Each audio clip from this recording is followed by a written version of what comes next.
আমরা যাব বাড়ি, কিন্তু ব্যাগগুলো প্রচুর ভারী।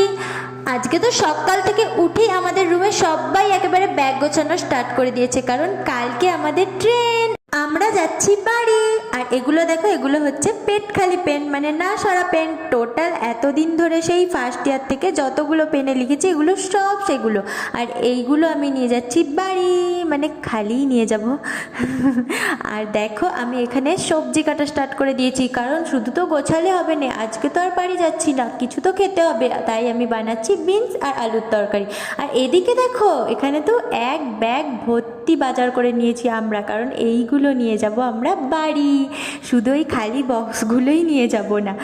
তারপরে তো শুনি সকাল 10:35-এর ট্রেন হয়ে গেল রাত 11:40-এ। তো তাতে কি, তবুও তো আমরা যাচ্ছি বাড়ি। তো চলো আমরা এখন ব্যাগ গোছানো কমপ্লিট করে নিই। আর তোমাদের ব্লগ ভালো লাগলে একটা লাইক অ্যান্ড সাবস্ক্রাইব করে দাও।